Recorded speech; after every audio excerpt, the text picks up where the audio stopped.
The Art of War, the oldest military treatise in the world, by Sun Tzu, narrated by Scott Brick and Shelley Fraser.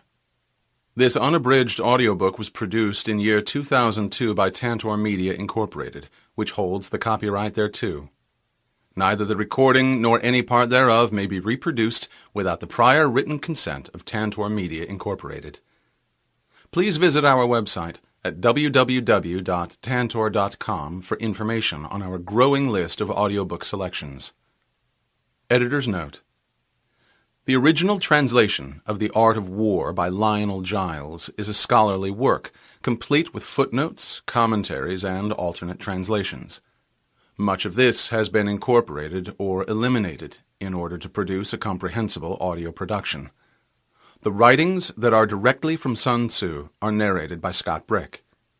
These writings are interlaced by commentaries and short stories from an exceptionally long, distinguished roll of commentators spanning several dynasties. This supportive material is narrated by Shelley Fraser. If you are interested in those extra details, including a comprehensive list of the commentators, please visit our website at www.tantor.com for a link to the original text. Dedication from Lionel Giles. To my brother, Captain Valentine Giles, R.G., in the hope that a work 2,400 years old may yet contain lessons worth consideration by the soldier of today, this translation is affectionately dedicated. Preface. Accustomed as we are to think of China as an emerging nation, we are in some danger of forgetting that her experience of war in all its phases has been such as no modern state can parallel. She had built the Great Wall and was maintaining a huge standing army along her frontier centuries before the first Roman legionary was seen on the Danube. Her ancient military annals stretch back to a point at which they are lost in the mists of time. The most ancient of these is the Art of War, attributed to Sun Tzu. But like the arguments as to whether the Odyssey was written by one man and whether Homer ever actually existed, there is some dispute as to the historical existence of General Sun Tzu. What has been established through historical references in the text itself is that the Art of War was probably written between 505 and 496 BC, but the first direct reference to Sun Tzu was made nearly 4 centuries later. Therefore, an attempt to reconstruct even the outline of Sun Tzu's life must be based almost wholly on conjecture.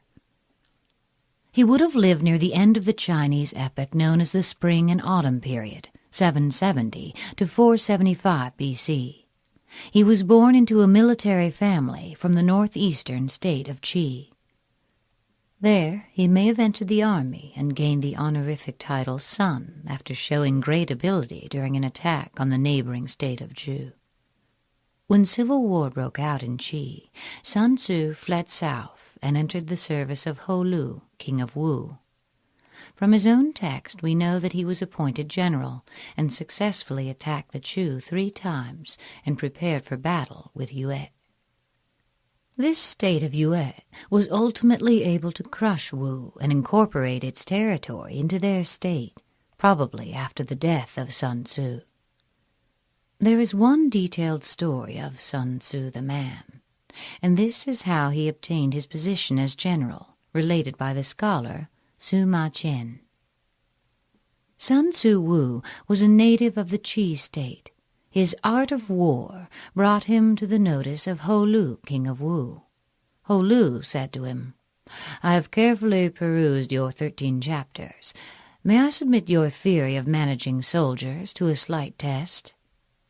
Sun Tzu replied, "You may." Ho Lu asked, "May the test be applied to women?"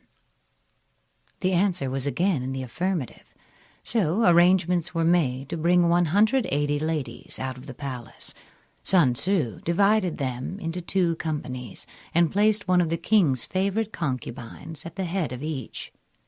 He then bade them all take spears in their hands and addressed them thus, "I presume you know the difference between front and back, right hand and left hand?" The girls replied, "Yes." Sun Tzu went on, "When I say eyes front, you must look straight ahead. When I say left turn, you must face towards your left hand. When I say right turn, you must face towards your right hand. When I say about turn, you must face right round towards your back." Again the girls assented.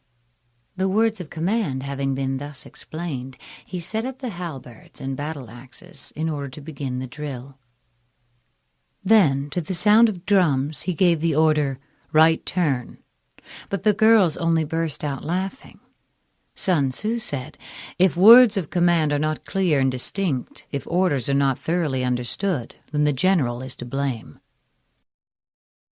So he started drilling them again, and this time gave the order, "Left turn," whereupon the girls once more burst into fits of laughter. Sun Tzu, "If words of command are not clear and distinct, if words are not thoroughly understood, the general is to blame.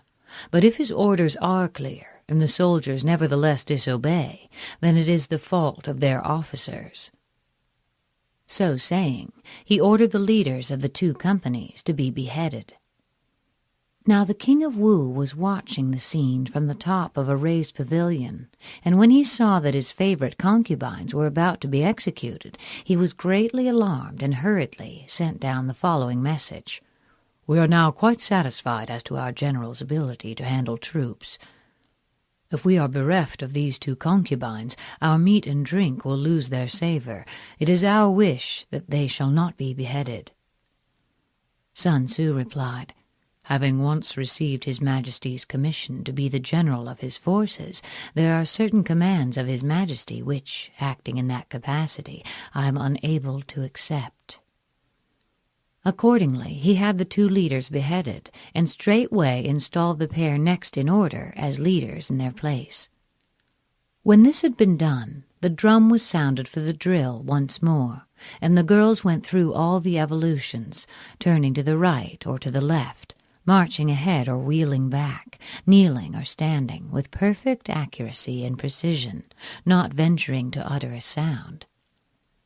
Then Sun Tzu sent a messenger to the king, saying, "Your soldiers, sire, are now properly drilled and disciplined, and ready for your Majesty's inspection.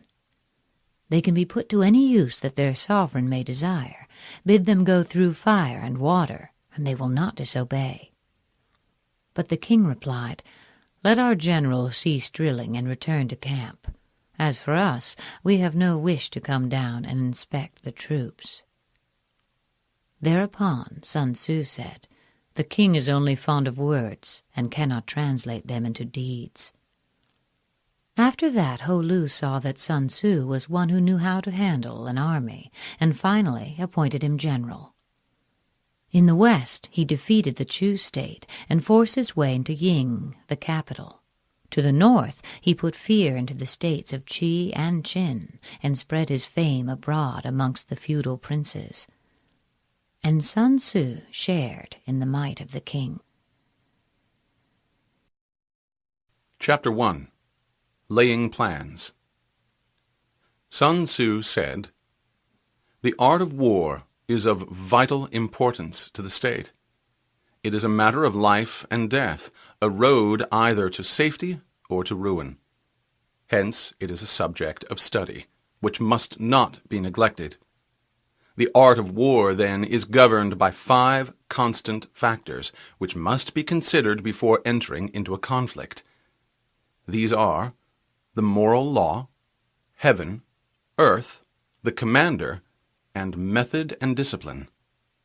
The moral law causes the people to be in complete accord with their ruler, so that they will follow him regardless of their lives, undismayed by any danger. Heaven signifies night and day, cold and heat, times and seasons. Earth comprises distances, great and small, danger and security, open ground and narrow passes, the chances of life and death. The commander stands for the virtues of wisdom, sincerity, benevolence, courage, and strictness. method and discipline is to be understood the marshalling of the army in its proper subdivisions, the graduations of rank among the officers, the maintenance of roads by which supplies may reach the army, and the control of military expenditure. These 5 criteria should be familiar to every general. He who knows them will be victorious. He who knows them not will fail. Therefore, in your deliberations, when seeking to predict the outcome of a military conflict, let these 7 questions be the basis of your consideration. Which of the 2 sovereigns is imbued with morality? Which of the 2 generals has most ability? With whom lie the advantages derived from heaven and earth? On which side is discipline most rigorously enforced? There is a remarkable story of Cao Cao, 155 to 220 A.D., who was such a strict disciplinarian that once, in accordance with his own severe regulations against injury to standing crops, he condemned himself to death for having allowed his horse to shy into a field of corn. However, in lieu of losing his head, he was persuaded to satisfy his sense of justice by cutting off his hair. Cao was quoted, "When you lay down a law, see that it is not disobeyed. If it is disobeyed, the offender must be put to death." Which army is stronger? On which side are officers and men better trained? In which army are both reward and punishment delivered most fairly? By means of these 7 considerations, I can forecast victory or defeat. The general that follows my counsel and acts upon it will conquer. Let such a one be retained in command. The general that does not heed my counsel or fails to act upon it will suffer defeat. Let such a one be dismissed. While taking the profit of my counsel, avail yourself also of any helpful circumstances presenting themselves not covered in these rules, and modify your plans accordingly. All warfare is based on deception. Thus, when able to attack, we must seem unable. When using our forces, we must seem inactive. When we are near, we must make the enemy believe we are far away. When far away, we must make him believe we are near. Hold out bait to entice the enemy. Feign disorder and crush him. If he is secure at all points, be prepared for him. If he is in superior strength, evade him. If your opponent is quick to anger, seek to irritate him. Pretend to be weak, that he may grow arrogant. If he is tired, do not allow him to rest. If his forces are united, separate them. Attack him where he is unprepared. Appear where you are not expected. These military devices, leading to victory, must not be divulged beforehand. The general who wins a battle will make many calculations before the battle is fought. The general who loses a battle makes few plans beforehand. Thus, planning leads to victory, and lack thereof will bring defeat. It is by attention to this point that I can foresee who is likely to win or lose. Chapter 2. Waging War. In the operations of war, where there are in the field 1,000 swift chariots, as many heavy chariots, and 100,000 mail-clad soldiers, with provisions enough to carry them hundreds of miles, the expenditure at home and at the front, including entertainment of guests, small items such as glue and paint, and sums spent on chariots and armor, will reach the total of 1,000 ounces of silver per day. Such is the cost of raising an army of 100,000 men. When you engage in actual fighting, if victory is long in coming, then men's weapons will grow dull and their spirits will be low. If you lay siege to a town, you will exhaust your strength. If the campaign is protracted, the resources of the state will not be equal to the strain. Now, when your weapons are dulled, your spirits low, your strength exhausted, and your treasure spent, other chieftains will spring up to take advantage of your extremity. Then no man, however wise, will be able to avert the consequences that must follow. Though we know the stupidity of haste in war, cleverness has never been seen associated with long delays. There is no instance of a country having benefited from prolonged warfare.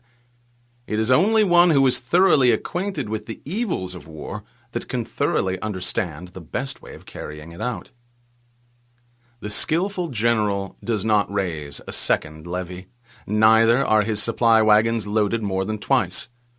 Bring your war material with you from home, but take your food and fodder from the enemy, and the army will have enough for its needs. The cost of transporting material to a distant army causes the state and people to be impoverished. On the other hand, the proximity of an army causes prices to go up, and high prices cause the people's substance to be drained away. When wealth of the state has been drained away, the peasants will be heavily taxed. With this loss of substance and exhaustion of strength, the homes of the people will be stripped bare, and 3/10 of their income will be dissipated, while government expenses for broken chariots, worn-out horses, breastplates and helmets, bows and arrows, spears and shields, protective mantles, draft oxen, and heavy wagons will amount to 4/10 of its total revenue. Hence, a wise general makes a point of foraging on the enemy. 1 cartload of the enemy's provisions is equivalent to 20 of one's own, and likewise a single hundredweight of his fodder is equivalent to 20 from one's own store. This is because 19 cartloads will be consumed in the process of transporting 1 cartload to the front. In order to kill the enemy, our men must be roused to anger, that there may be advantage from defeating the enemy. They must have their rewards. Rewards are necessary in order to make the soldiers see the advantage of beating the enemy. Thus, when you capture spoils from enemy, they must be used as rewards, so that all your men may have a keen desire to fight, each on his own account. Therefore, in chariot fighting, when 10 or more chariots have been taken, those who took the first should be rewarded. Our own flags should be substituted for those of the enemy, and the chariots mingled and used in conjunction with ours. The captured soldiers should be kindly treated and kept. This is for the purpose of using the conquered foe to augment one's own strength. In war, then, let your great object be victory, not lengthy campaigns. Thus it may be known that the leader of armies is the arbiter of the people's fate, the man on whom it depends whether the nation shall be in peace or peril. Chapter 3.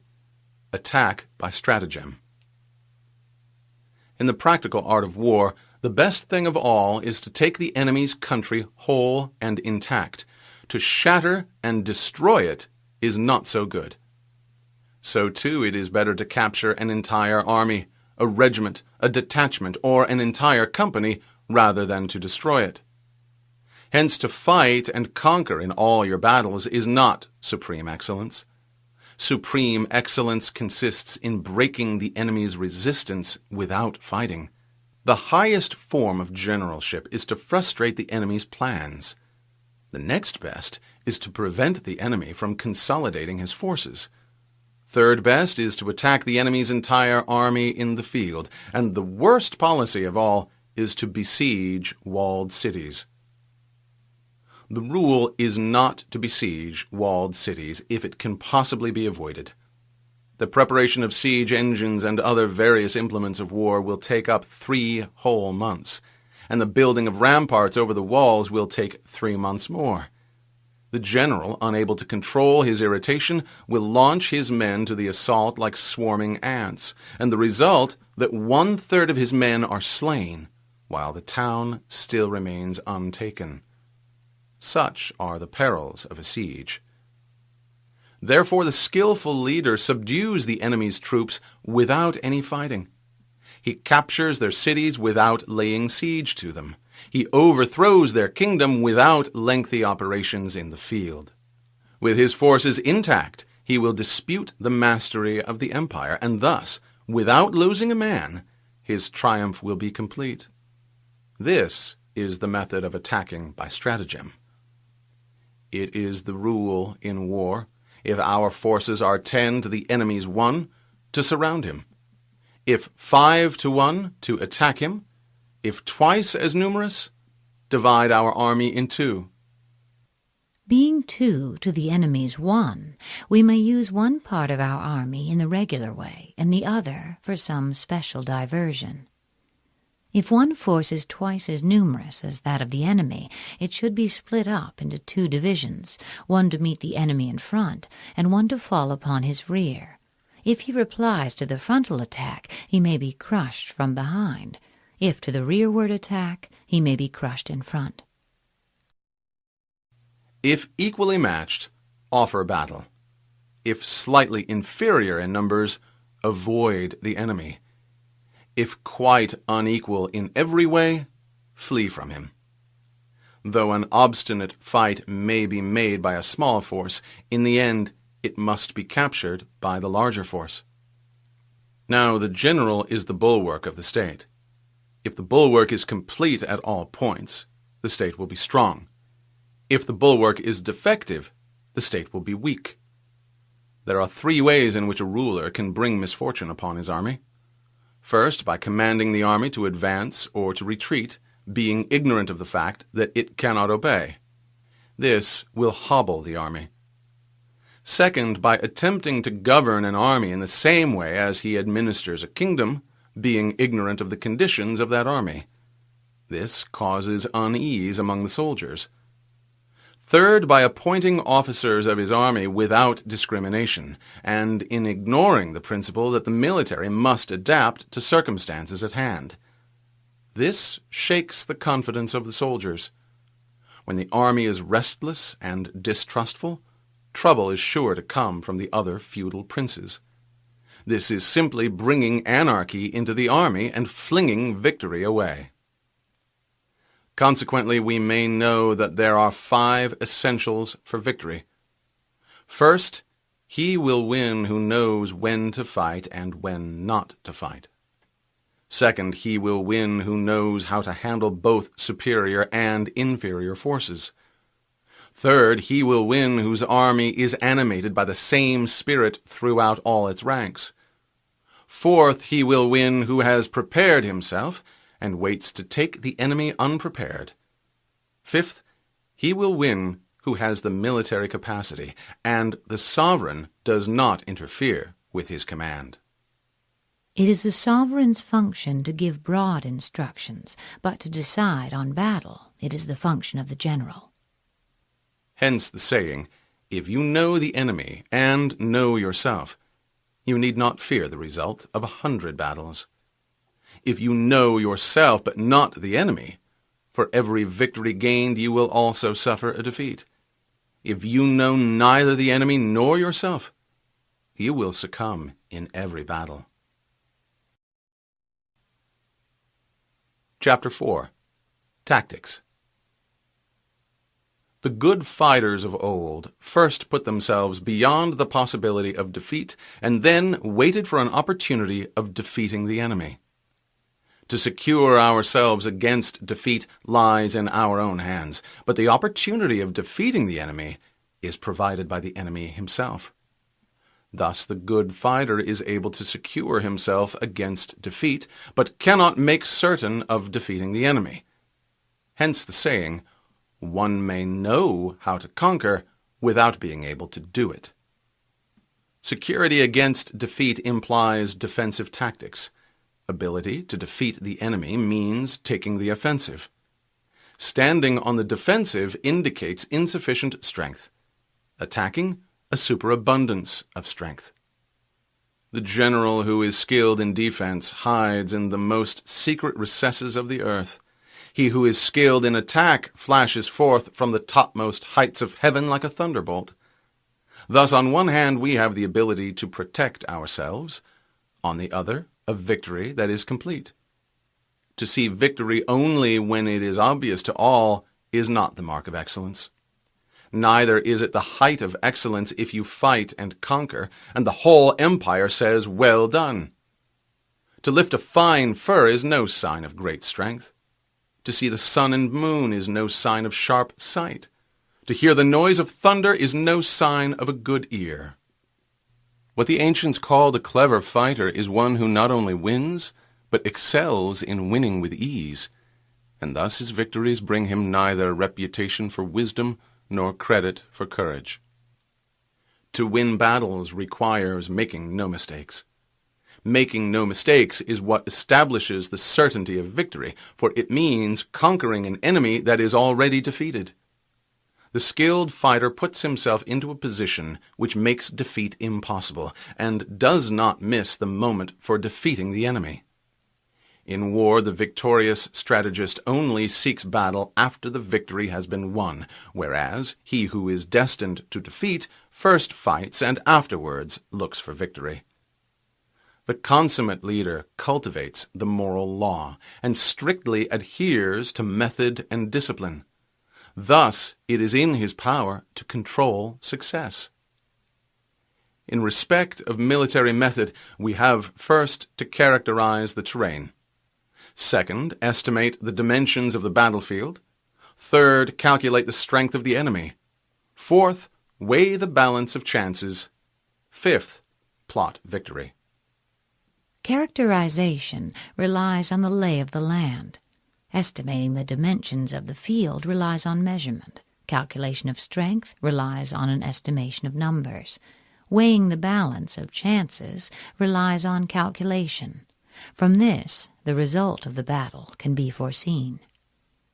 A victorious army opposed to a routed one is as a 1-pound weight placed in the scale against a single grain. The onrush of a conquering force is like the bursting of pent-up waters into a chasm 1,000 fathoms deep. Chapter 5. Energy. The control of a large force is the same principle as the control of a few men. It is merely a question of dividing up their numbers.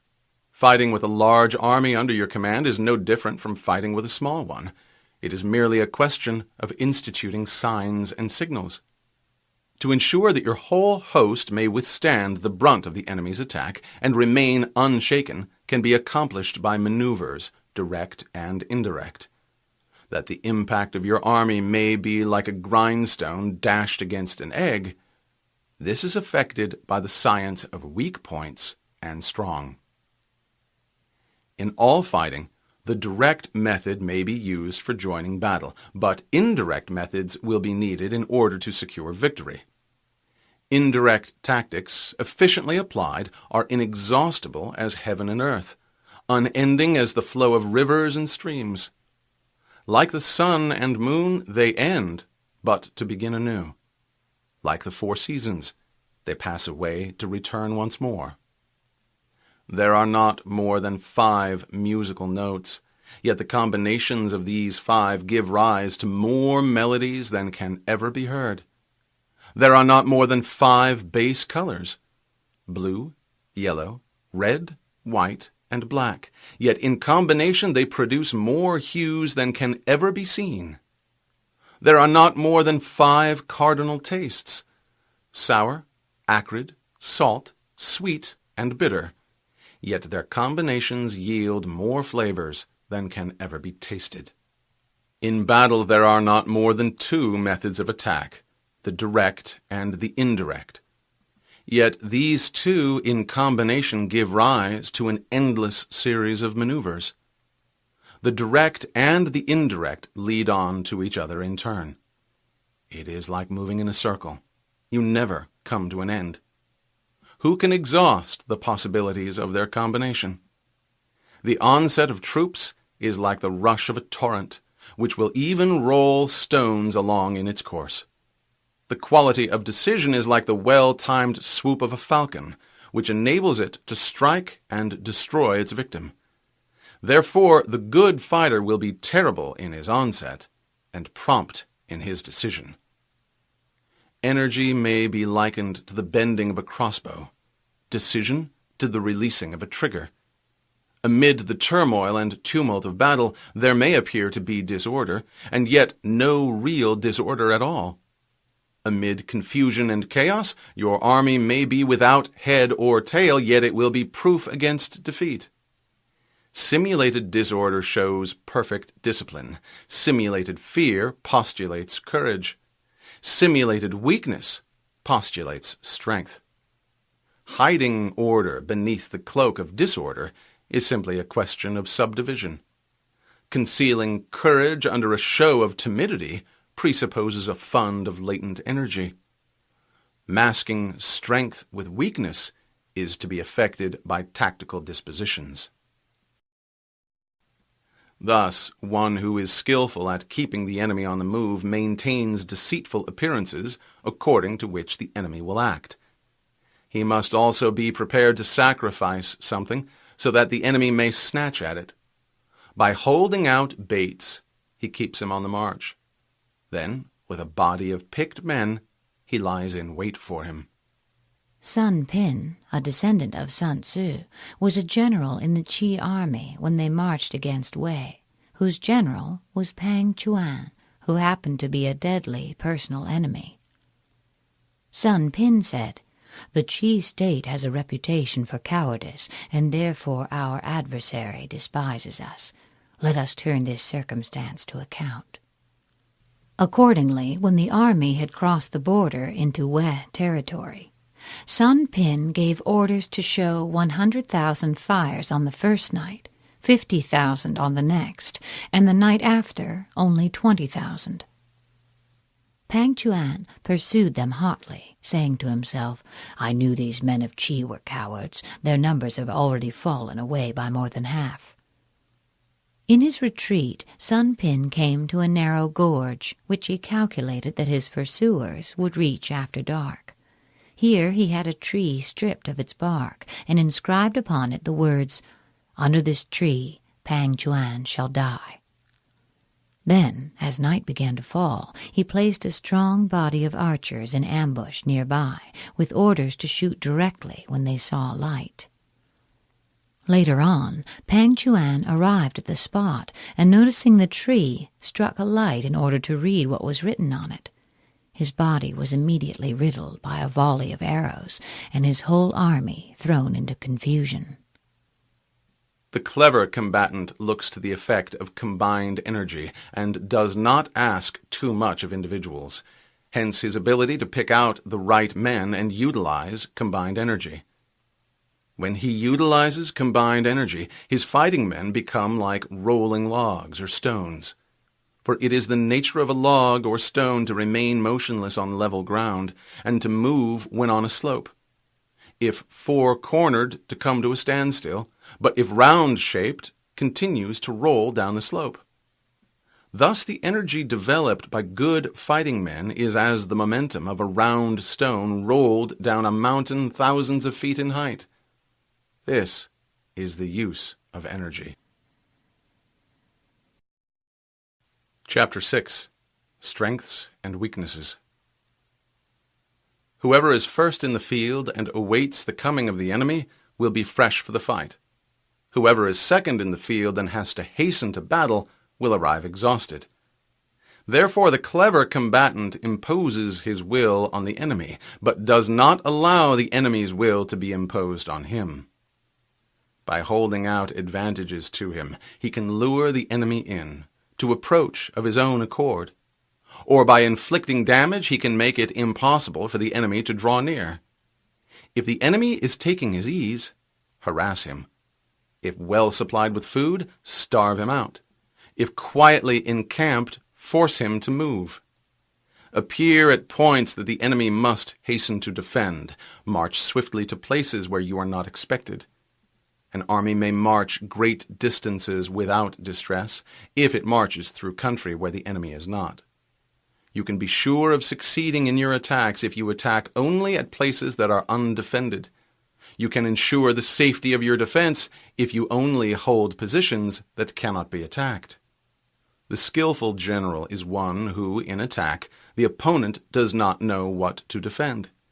And he is skillful in defense when his opponent does not know what to attack. Trust in the divine art of subtlety and secrecy, through which you learn to be invisible, inaudible, and hence you hold the enemy's fate in your hands. You may advance and be absolutely irresistible if you make for the enemy's weak points. You may retire and be safe from pursuit if your movements are more rapid than those of the enemy.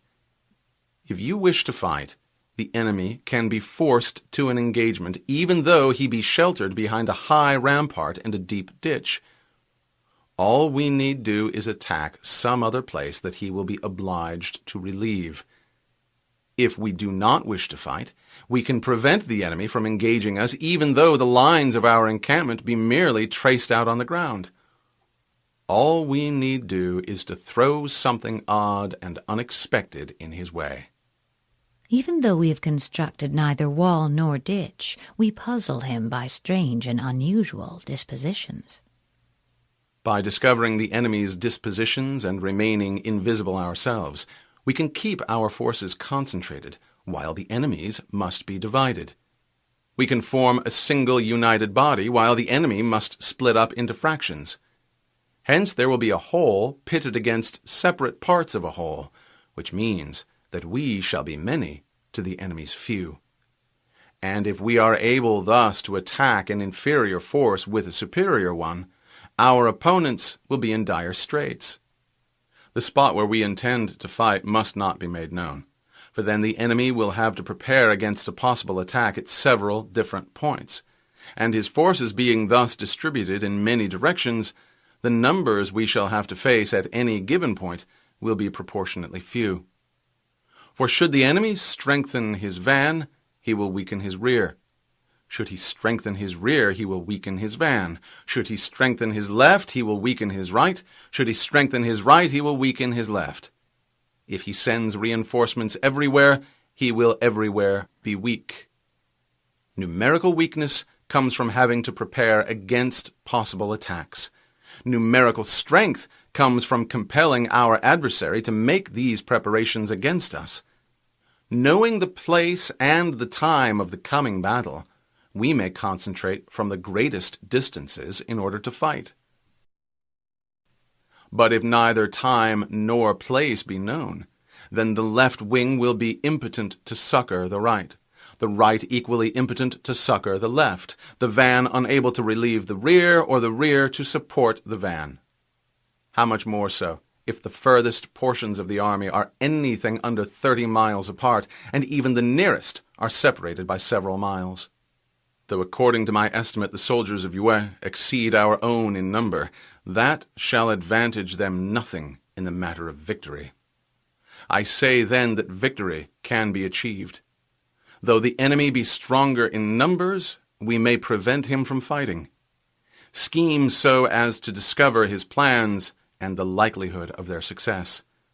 Rouse him and learn the principle of his activity or inactivity.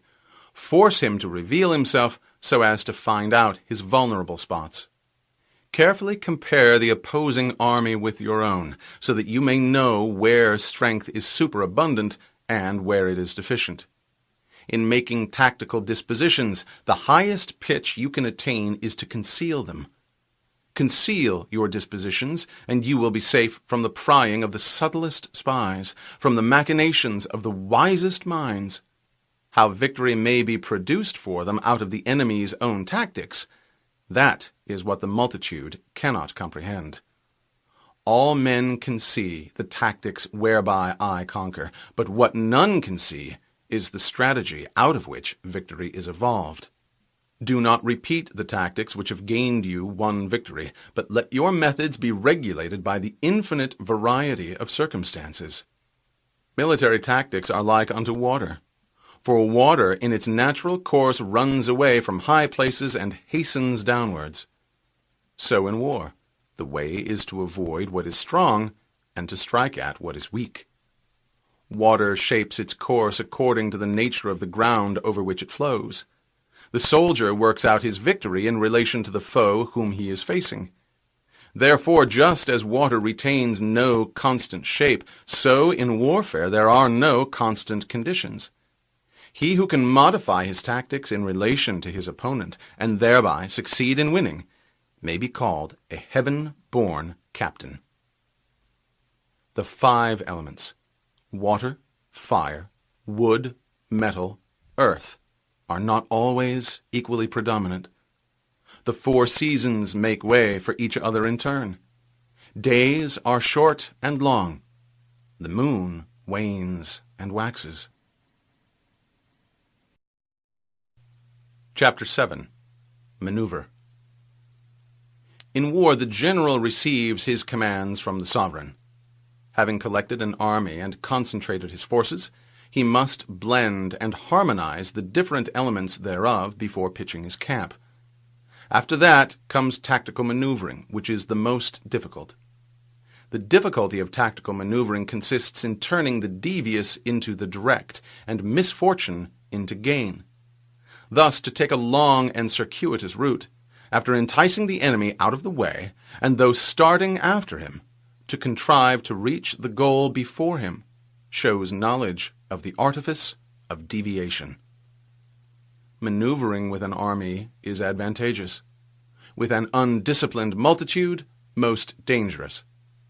If you set a fully equipped army in march in order to seize an advantage, the chances are that you will be too late.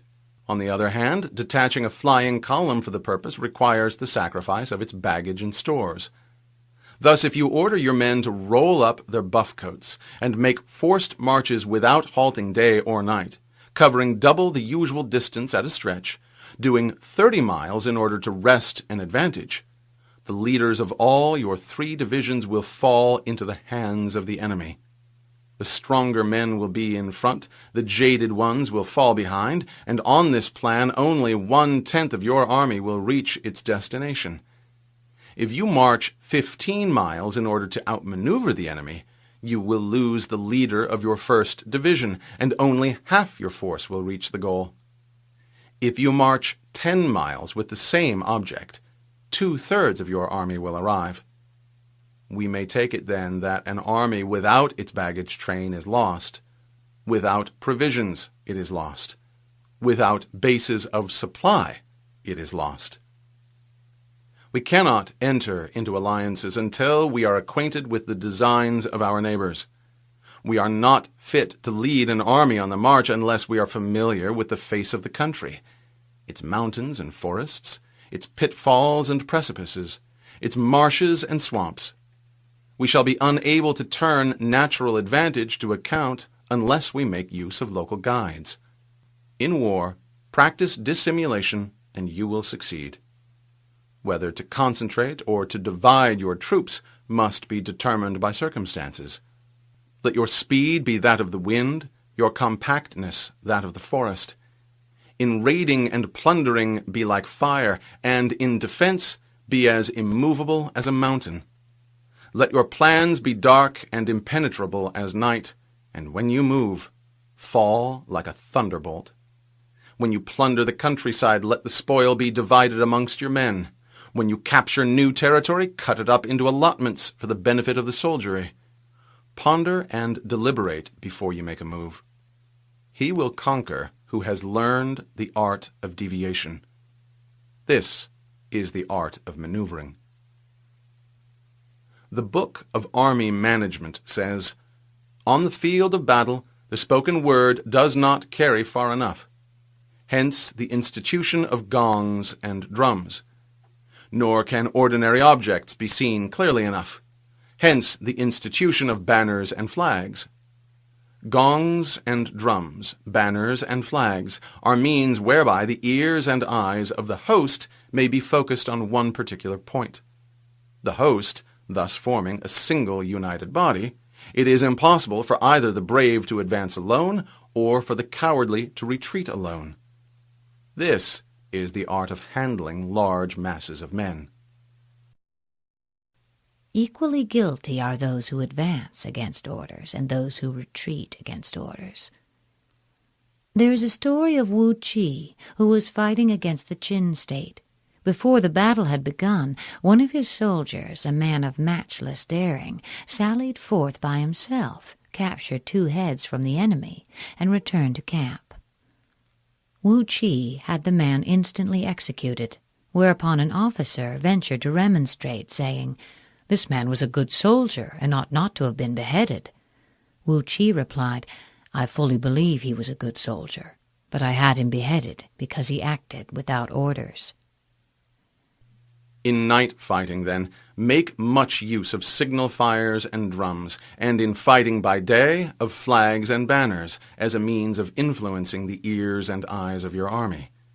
An entire enemy army may be robbed of its spirit, and its commander may be robbed of his presence of mind. Now a soldier's spirit is keenest in the morning. By noon it will begin to flag, and in the evening his mind is bent only on returning to camp. A clever general, therefore, avoids an army when its spirit is keen, but attacks it when it is sluggish and inclined to return. This is the art of studying moods. Disciplined and calm, to await the appearance of disorder and tumult amongst the enemy. This is the art of retaining self-possession. To be near the goal while the enemy is still far from it. To wait at ease while the enemy is toiling and struggling. To be well fed while the enemy is famished. This is the art of conserving one's strength. To refrain from intercepting an enemy whose banners are in perfect order. To refrain from attacking an army drawn up in calm and confident array. This is the art of studying circumstances. It is a military axiom not to advance uphill against the enemy, nor to oppose him when he comes downhill. Do not pursue an enemy who simulates flight. Do not attack soldiers whose temper is keen. Do not swallow bait offered by the enemy. Do not interfere with an army that is returning home. A man whose heart is set on home will fight to the death against any attempt to bar his way. When you surround an army, leave an outlet free, and do not press a desperate foe too hard. The object is to make him believe that there is a road to safety, and thus prevent his fighting with the courage of despair. After that, you may crush him. This is the art of warfare. Chapter 8. Tactical Variations. In war, the general receives his commands from the sovereign, collects his army, and concentrates his forces. When in difficult country, do not encamp. In country where high roads intersect, join hands with your allies. Do not linger in dangerously isolated positions. In hemmed-in situations, you must resort to stratagem. In desperate position, you must fight. There are some roads that one should not follow, some enemy armies that one should not assault, some towns that must not be besieged. No town should be attacked which, if taken, cannot be held, or if left alone, will not cause any trouble. There are positions that one should not fight for, and some commands from the sovereign that one should not necessarily obey. The general who thoroughly understands the advantages that accompany tactical variations knows how to handle his troops. The general who does not understand these may be well acquainted with the configuration of the country, yet he will not be able to turn his knowledge to practical account. So the student of war who is unversed in the art of varying his plans, even though he is acquainted with seizing advantages, will fail to make the best use of his men. Hence, in the wise leader's plans, considerations of advantage and of disadvantage will be blended together. If our expectation of advantage is to be tempered in this way, we may succeed in accomplishing the essential part of our schemes. If, on the other hand, in the midst of difficulties we are always ready to seize an advantage, we may extricate ourselves from misfortune. If one wishes to extricate himself from a dangerous position, he must consider not only the enemy's ability to injure him, but also his own ability to gain an advantage over the enemy. If in his counsels these two considerations are properly blended, he shall succeed in liberating himself. Reduce the hostile chiefs by inflicting damage on them, make trouble for them, and keep them constantly engaged. Hold out hollow enticements, and make them rush to any given point. The art of war teaches us to rely not on the likelihood of the enemy's not coming, but on our own readiness to receive him. Not on the chance of his not attacking, but rather on the fact that we have made our position unassailable. There are 5 dangerous faults which may affect a general. Recklessness, which leads to destruction. Cowardice, which leads to capture. A hasty temper, which can be provoked by insults. A delicacy of honor, which is sensitive to shame. Over-concern for his men, which exposes him to worry and trouble. These are the 5 besetting sins of a general, ruinous to the conduct of war. When an army is overthrown and its leader slain, the cause will surely be found among these 5 dangerous faults. Let them be a subject of meditation. Chapter 9. The Army on Campaign. We come now to the question of encamping the army and observing signs of the enemy. Pass quickly over mountains and keep in the neighborhood of valleys. Camp in high places facing the sun. Do not climb heights in order to fight. This is the art of mountain warfare. After crossing a river, you should move far away from it. When an invading force crosses a river in its onward march, do not advance to meet it in midstream. It will be best to let half the army get across and then deliver your attack. If you are anxious to fight, you should not go to meet the invader near a river which he has to cross. Moor your craft further upriver from the enemy and facing the sun. Do not move upstream to meet the enemy. This is the art of river warfare. This principle is illustrated by the victory of Han Xin at Wei River. The 2 armies were drawn up on opposite sides of the river. In the night, Han Xin ordered his men to take some 10,000 sacks filled with sand and construct a dam higher up. Then, leading half his army across the river, he attacked the enemy, but after a time, pretending to have failed in his attempt, he hastily withdrew to the other bank. The opposing general was much elated by this unlooked-for success, and exclaiming, "I felt sure that Han Xin was really a coward," he pursued him and began crossing the river in his turn. Han Xin sent a party to cut open the sandbags, thus releasing a torrent of water, which swept down and prevented the greater portion of the foe's army from getting across. He then turned upon this force, which had been cut off, and annihilated it, the enemy general himself being amongst the slain. The rest of the army on the further bank scattered and fled in all directions. In crossing salt marshes, your sole concern should be to get over them quickly, without any delay. They lack both fresh water and forage, and expose the army to attack. If forced to fight in a salt marsh, you should have water and grass near you, and get your back to a clump of trees. This is the art of operating in salt marshes. In dry, level country, take up an easily accessible position with rising ground to your right and on your rear, so that the danger may be in front and safety lie behind. This is how to campaign in flat country. These are the 4 useful branches of military knowledge: fighting in mountains, rivers, marshes, and plains, that enabled the Yellow Emperor to vanquish 4 rival sovereigns. All armies prefer high ground to low and sunny places to dark. If you are careful of your men and camp on hard ground, the army will be free from disease of every kind, and this will spell victory.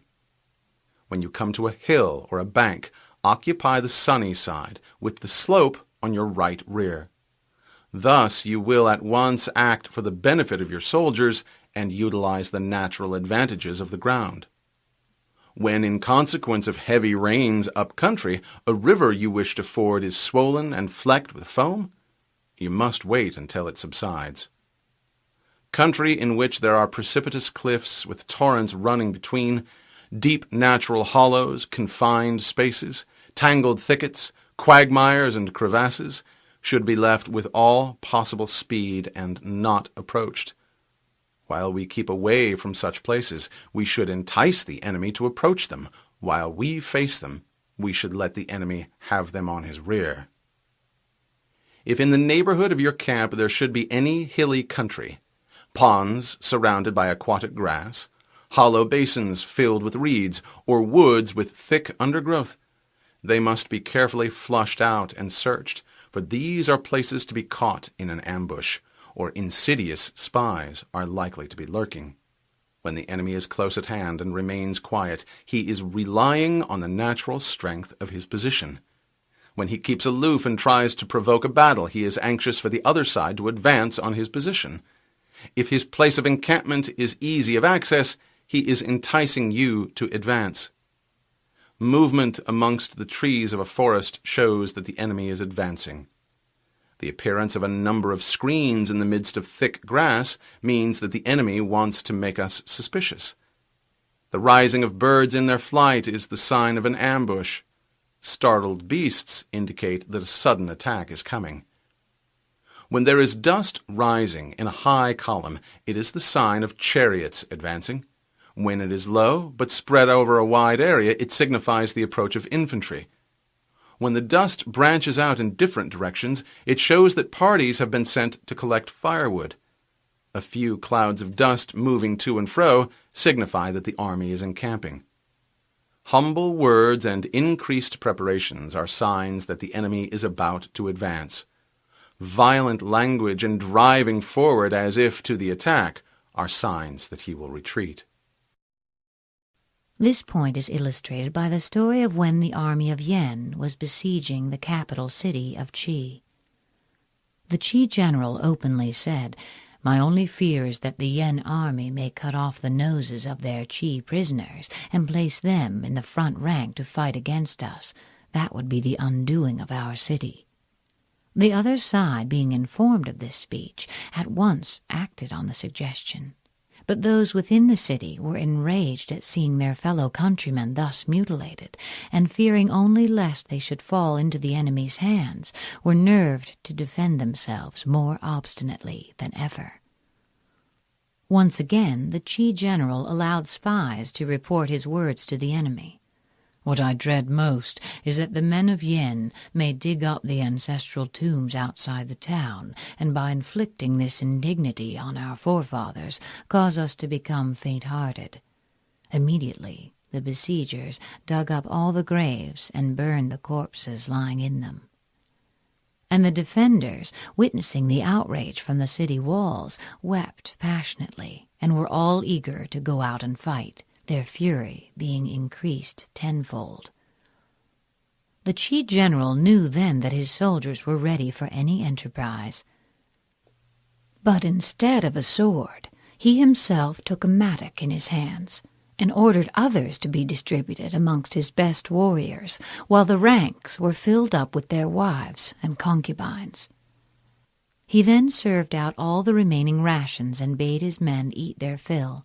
The actual soldiers were told to keep out of sight, and the walls were manned with the old and weak men and with women. This done, envoys were dispatched to the enemy's camp to arrange terms of surrender, whereupon the Yen army began shouting for joy. The Qi general also collected 20,000 ounces of silver from the people, and got the wealthy citizens of the besieged city to send it to the Yen general with the prayer that when the town capitulated, he would not allow their homes to be plundered or their women to be maltreated. The Yen general, in high good humor, granted their prayer, but his army now became increasingly slack and careless. Meanwhile, the Qi got together 1,000 oxen, decked them with pieces of red silk, painted their bodies dragon-like with colored stripes, and fastened sharp blades on their horns and well-greased reeds on their tails. When night came on, they lighted the ends of the reeds and drove the oxen through a number of holes he had pierced in the walls, backing them up with a force of 5,000 picked warriors. The animals, maddened with pain, dashed furiously into the enemy's camp, where they caused the utmost confusion and dismay, for their tails acted as torches, showing up the hideous patterns on their bodies, and the weapons on their horns killed or wounded any with whom they came into contact. In the meantime, the band of 5,000 had crept up with gags in their mouths, and now threw themselves on the enemy. At the same moment a frightful din arose in the city itself, all those that remained behind making as much noise as possible by banging drums and hammering on bronze vessels, until heaven and earth were convulsed by the uproar.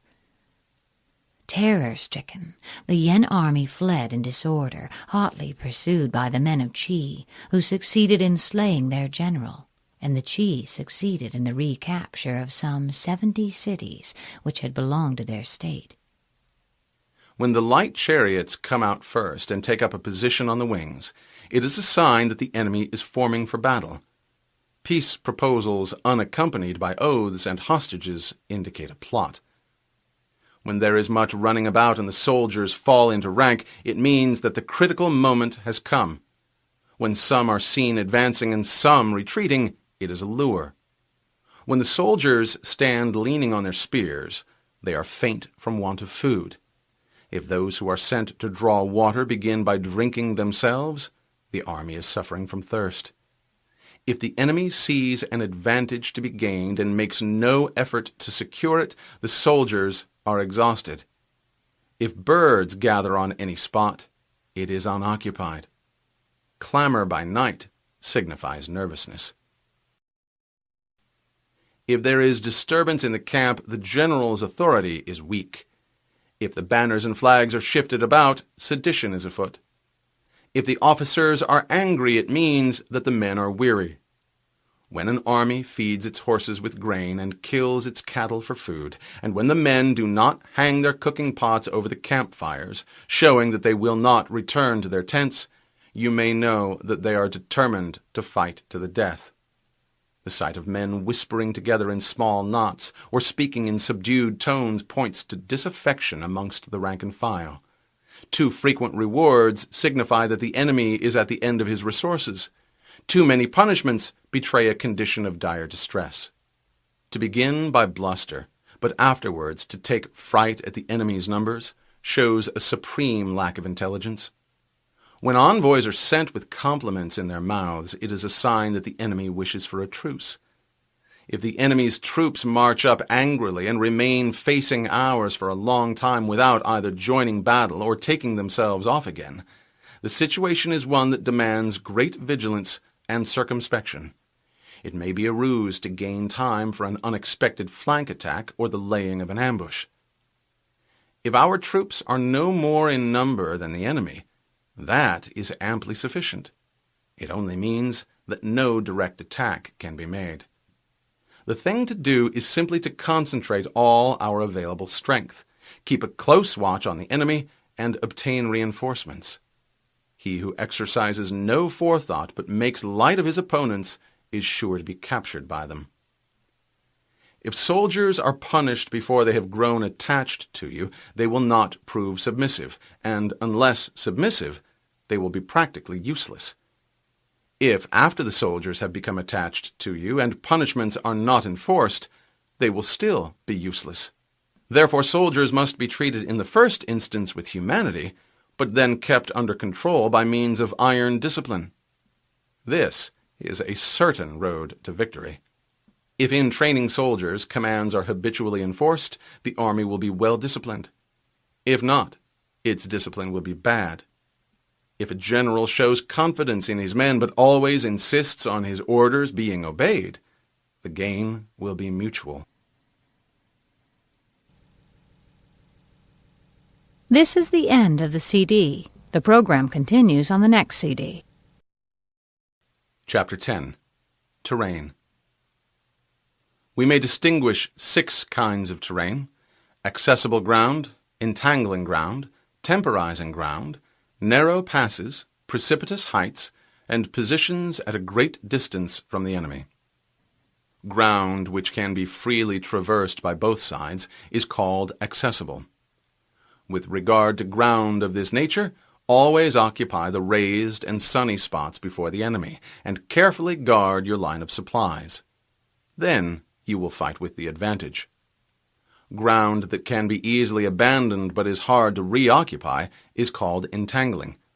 From a position of this sort, if the enemy is unprepared, you may sally forth and defeat him. But if the enemy is prepared for your coming, and you fail to defeat him, then, return being impossible, disaster will ensue. When the position is such that neither side will gain by making the first move, it is called temporizing ground. In a position of this sort, even though the enemy should offer us an attractive bait, it will be advisable not to stir forth, but rather to retreat, thus enticing the enemy in his turn. Then, when part of his army has come out, we may deliver our attack with advantage.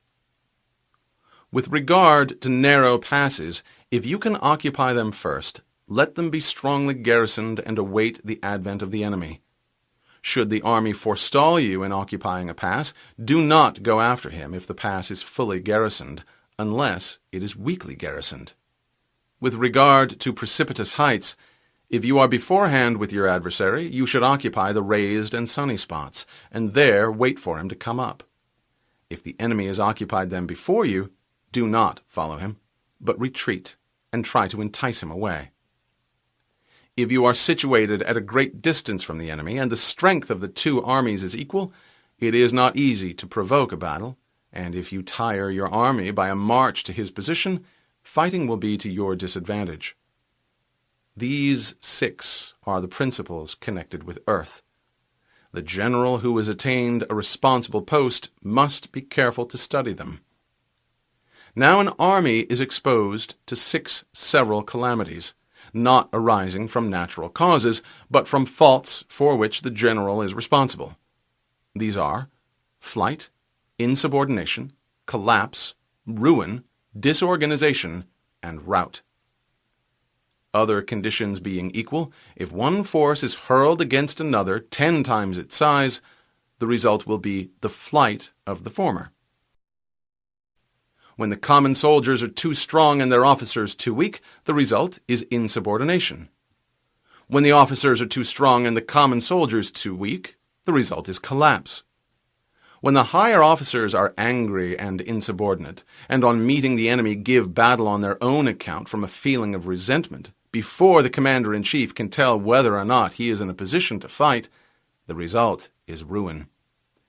When the general is weak and without authority, when his orders are not clear and distinct, when there are no fixed duties assigned to officers and men, and the ranks are formed in a slovenly, haphazard manner, the result is utter disorganization. When a general, unable to estimate the enemy's strength, allows an inferior force to engage a larger one, or hurls a weak detachment against a powerful one, and neglects to place picked soldiers in the front rank, the result must be rout. These are 6 ways of courting defeat, which must be carefully noted by the general who has attained a responsible post. The natural formation of the country is the soldier's best ally, but a power of estimating the adversary, of controlling the forces of victory, and of shrewdly calculating difficulties, dangers, and distances, constitutes the test of a great general. He who knows these things and in fighting puts his knowledge into practice will win his battles. He who knows them not, nor practices them, will surely be defeated. If fighting is sure to result in victory, then you must fight, even though the ruler forbid it.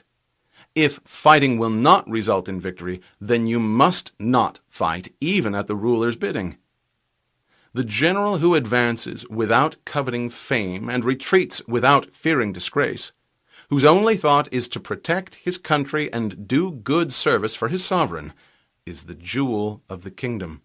Regard your soldiers as your children, and they will follow you into the deepest valleys. Look upon them as your own beloved sons, and they will stand by you even unto death. There is a story about the famous general Wu Qi. He wore the same clothes and ate the same food as the meanest of his soldiers, refused to have either a horse to ride or a mat to sleep on, carried his own surplus rations wrapped in a parcel, and shared every hardship with his men. One of his soldiers was suffering from an abscess, and Wu Qi himself sucked out the virus. The soldier's mother, hearing this, began wailing and lamenting. Somebody asked her, saying, "Why do you cry? Your son is only a common soldier, and yet the commander-in-chief himself has sucked the poison from his sore." The woman replied, "Many years ago, Lord Wu performed a similar service for my husband, who never left him afterwards, and finally met his death at the hands of the enemy. And now that he has done the same for my son, he too will fall fighting, I know not where." If, however, you are indulgent, but unable to make your authority felt, kind-hearted, but unable to enforce your commands, incapable, moreover, of quelling disorder, then your soldiers must be likened to spoiled children. They are useless for any practical purpose.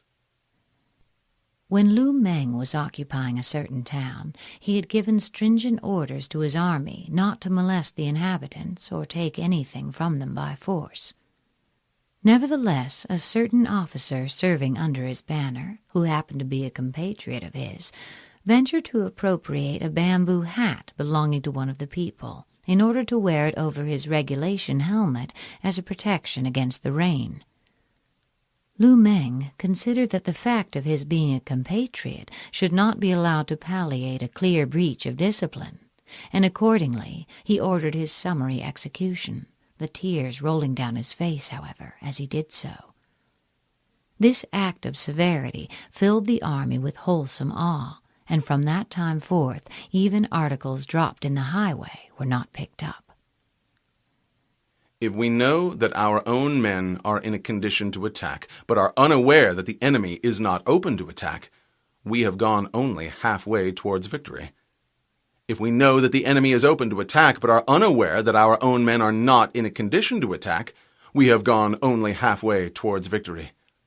If we know that the enemy is open to attack, and also know that our men are in a condition to attack, but are unaware that the nature of the ground makes fighting impracticable, we have still gone only halfway towards victory. The experienced soldier, once in motion, is never bewildered. Once he has broken camp, he is never at a loss. Hence the saying, "If you know the enemy and know yourself, your victory will not stand in doubt. If you know heaven and know earth, you may make your victory complete." Chapter 11. The 9 Situations. The art of war recognizes 9 varieties of ground: disperse ground, facile ground, contentious ground, open ground, ground of intersecting highways, serious ground, difficult ground, hemmed-in ground, and desperate ground. When a chieftain is fighting in his own territory, it is disperse ground. So called because the soldiers, being near to their homes and anxious to see their wives and children, are likely to seize the opportunity afforded by a battle and scatter in every direction. When he has penetrated into hostile territory, but to no great distance, it is facile ground. This is because of the facility for retreating.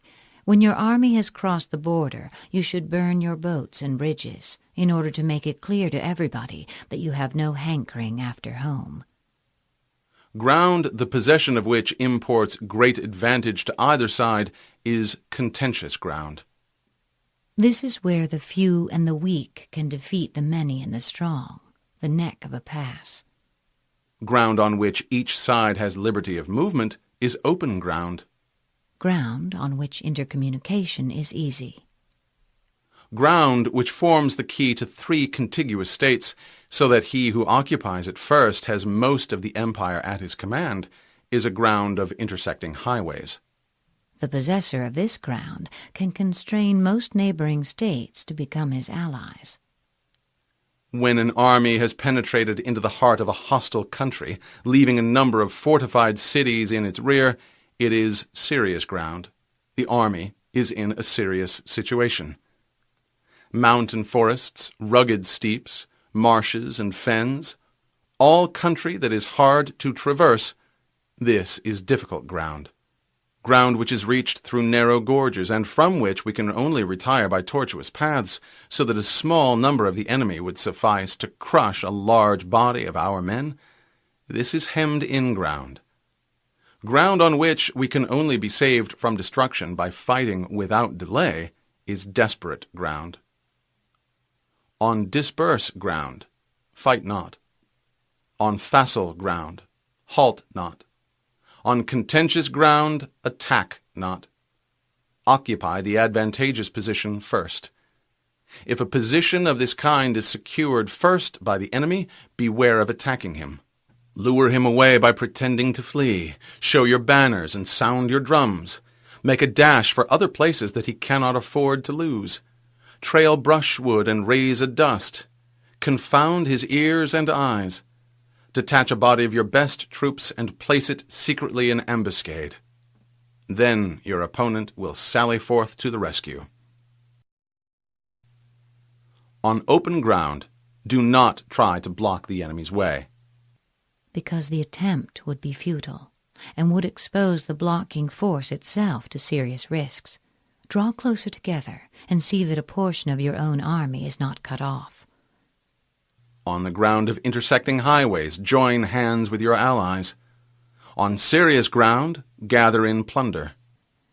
Here, there being no inducement as yet to advance further, and no possibility of retreat, one ought to take measures for protracted resistance by bringing in provisions from all sides, and keep a close watch on the enemy. In difficult ground, keep steadily on the march. On hemmed-in ground, resort to stratagem. On desperate ground, fight with all your might. There is a chance of life, whereas death is certain if you cling to your corner. Those who were called skillful leaders of old knew how to drive a wedge between the enemy's front and rear to prevent cooperation between his large and small divisions, to hinder the good troops from rescuing the bad, the officers from rallying their men. When the enemy's men were united, they managed to compel them to disorder. When it was to their advantage, they made a forward move. When otherwise, they would remain where they were. If asked how to cope with a great host of the enemy in orderly array and on the point of marching to the attack, I should say, begin by seizing something which your opponent holds dear. Then he will be amenable to your will. Speed is the essence of war. Take advantage of the enemy's unpreparedness. Make your way by unexpected routes and attack unguarded spots. The following are the principles to be observed by an invading force. The further you penetrate into a country, the greater will be the solidarity of your troops, and thus the defenders will not prevail against you. Make forays in fertile country in order to supply your men with food. Carefully study the well-being of your men, and do not overtax them. Concentrate your energy and hoard your strength. Wang Qian was a famous general whose military genius largely contributed to the success of the first emperor. He had invaded the Chu state, where a universal levy was made to oppose him. But being doubtful of the temper of his troops, he declined all invitations to fight and remained strictly on the defensive. In vain did the Chu general try to force a battle. Day after day, Wang Qian kept inside his walls and would not come out, but devoted his whole time and energy to winning the affection and confidence of his men. He took care that they should be well fed, sharing his own meals with them, provided facilities for bathing, and employed every method of judicious indulgence to weld them into a loyal and homogeneous body. After some time had elapsed, he sent certain persons to find out how the men were amusing themselves. The answer was that they were having contests of weight-throwing and long-jumping. When Wang Qian heard that they were engaged in these athletic pursuits, he knew that their spirits had been strung up to the required pitch, and that they were now ready for fighting. By this time the Chu army, after repeating their challenge again and again, had marched away eastwards in disgust. The Qin general immediately broke up his camp and followed them, and in the battle that ensued they were routed with great slaughter. Shortly afterwards the whole of Chu was conquered, and the king led into captivity. Keep your enemy continually on the move, and devise unfathomable plans. Let the enemy never know exactly where you are. Throw your soldiers into positions from where there is no escape. If they will face death, there is nothing they may not achieve. Officers and men alike will put forth their uttermost strength. If they are in an awkward place together, they will surely exert their united strength to get out of it. Soldiers, when in desperate straits, lose the sense of fear. If there is no place of refuge, they will stand firm. If they are in hostile country, they will show a stubborn front. If there is no help for it, they will fight hard. Thus, without waiting to be marshaled, the soldiers whose fate you hold in your hands, without waiting to be asked, will do your will, without restrictions. They will be faithful. Without giving orders, they can be trusted. Prohibit the taking of omens, and do away with superstitious doubts. Then, until death itself comes, no calamity need be feared. If one man were to run amok with a sword in the marketplace, and everybody else try to get out of his way, I should not say that this man alone had courage, and that all the rest were contemptible cowards. The truth is that a desperado and a man who values his life do not meet on even terms. If our soldiers are not overburdened with money, it is not because they have a distaste for riches. If their lives are not unduly long, it is not because they are disinclined to longevity. Wealth and long life are things for which all men have a natural inclination. Hence, if they burn or fling away valuables and sacrifice their own lives, it is not that they dislike them, but simply that they have no choice. It is for the general to see that temptations to shirk fighting and grow rich are not thrown in their way. On the day they are ordered out to battle, your soldiers may weep, those sitting up, the tears falling on their garments, and those lying down, letting the tears run down their cheeks. Not because they are afraid, but because all have embraced the firm resolution to do or die. Let them once be brought to bay, and they will display the courage of the heroes Chu or Kuei.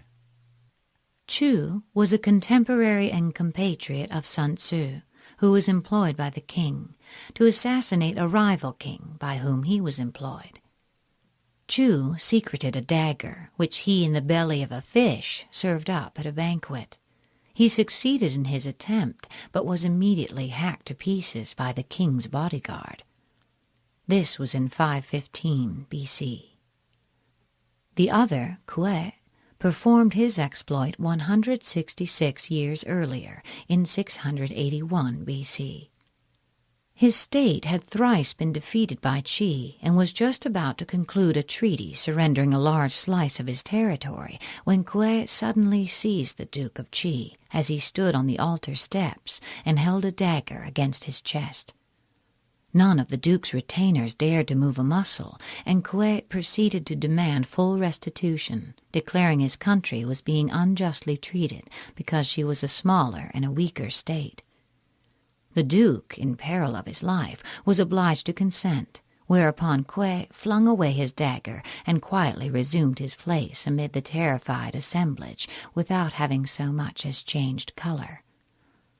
As was to be expected, the Duke wanted afterwards to repudiate the bargain, but a wise old counselor pointed out to him the impolicy of breaking his word, and the upshot was that this bold stroke regained for Kuei the whole of what he had lost in 3 pitched battles.